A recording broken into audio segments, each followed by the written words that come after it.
ጸሎት የምንጸልየው ወደ ማን ነው? ወደ አብ ነው? ወደ ወልድ ነው? ወደ መንፈስ ቅዱስ ነው? የጸሎትስ መንገዱ ምንድነው ይላል። ወደ ማን ነው የሚለው እግዚአብሔር አንድ አምላክ ነው።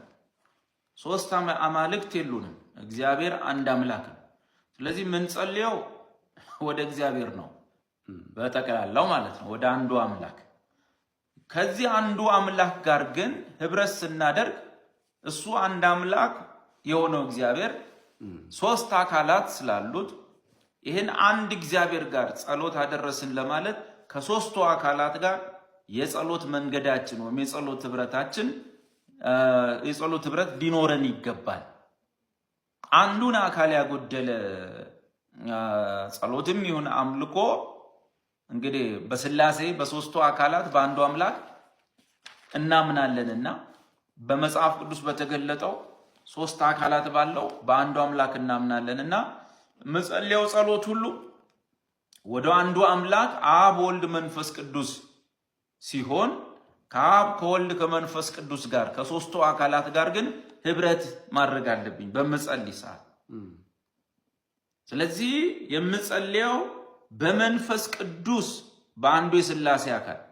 መንፈስ ቅዱስ ሶስተኛ የስላሴ አካል አይደለም፣ አንዱ የስላሴ አካል ከአብና ከወልድ ጋር በባህሪ በስልጣን አንድ የሆነ። ስለዚህ በእርሱ በመንፈስ ቅዱስ ውስጥ ተጽዕኖ ስር በመሆን በእግዚአብሔር ወልድ ወይም በኢየሱስ ክርስቶስ በኩል ከዛ መድረሻዬ እግዚአብሔር አባት እሱ ጋር ከሶስቱ አካል ጋር ህብረት ማድረገው እንዲህ አድርጌ በመንፈስ ቅዱስ ሆናለሁ። መንገድ በሆነው በእግዚአብሔር ወልድ በኢየሱስ ክርስቶስ በኩል እግዚአብሔር አብ ጋር ደርሳለሁ። ይሄንን ያላሟላ አንዱን ገንጥሎ ለምሳሌ የኦንሊ ጂሰስ ጸሎት አብ የሚባል የሌለው አባት እግዚአብሔር የሌለበት ኢየሱስ ብቻ አብም መንፈስ ቅዱስም የሆነበት የሰባሌዎስ ትምህርት የኦንሊ ጂሰሶች ትምህርት እሱ ደግሞ ኑፋቄ ነው። ጳውሎስ እንደዛ ጸልዮ ስለማያውቅ እነሱ እንዴት እንደዛ እንደጸልዩ አናውቅም። ጳውሎስ ምንድን ያለው? መጀመሪያ በመንፈስ ቅዱስ ውስጥ እንሆናለን በስላሴ አንደኛው አካል፣ ቀጥሎ ደግሞ በኢየሱስ ክርስቶስ በኩል በእግዚአብሔር ወልድ በኩል ማለት ነው። እዛ ወደ እግዚአብሔር አብ መድረስ ነው። ኤፌሶን መጽሐፍ ከሱን ጀምር።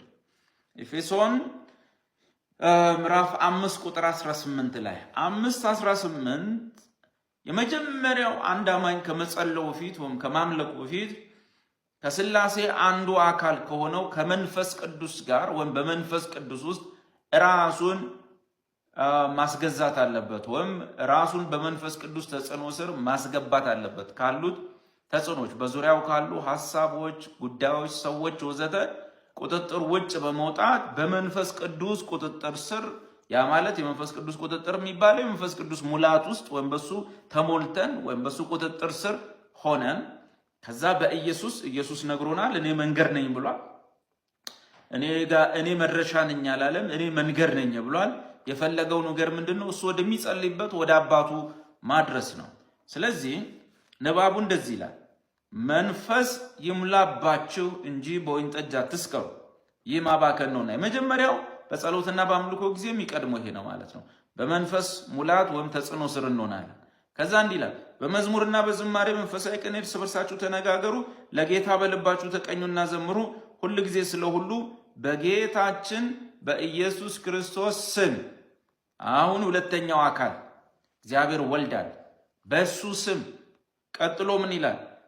አምላካችንንና አባታችንን ስለሁሉ አመስግኑ። አብ ጋር ደረስን ማለት ነው። ለዚህ በመንፈስ ቅዱስ ውስጥ እንሆናለን። በኢየሱስ በኩል በኢየሱስ መጋረጃነት በኢየሱስ ድፍረት በኢየሱስ ስም ወደ እግዚአብሔር አብ እንጸልያለን።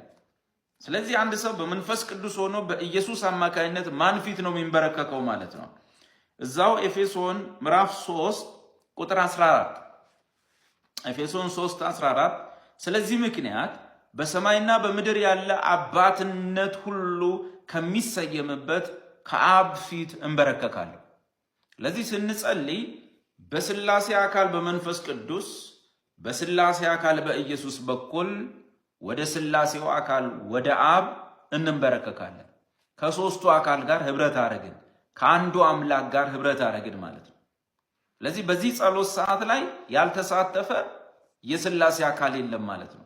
እኔ በምጸልይ እኔ በማመልክ ሰዓት ከሶስቱ አካል ከአንዱ አምላክ ጋር ማለት ነው፣ በስልጣን አንድ አይነት ከሆነ አምላክ ጋር፣ በኃይል አንድ አይነት ከሆነ አምላክ ጋር፣ በአገዛዝ አንድ አይነት ከሆነ አምላክ ጋር ስግደት አምልኮ በመቀበል በፈጣሪነት በሁሉ ቦታ መገኘት ሁሉም በማድረግ በመቻል ወዘተ በመለኮታዊ ባህሪያት አንድ አምላክ በሆነው በዚህ ሶስት አካል ጋር ህብረት አደርጋለሁ።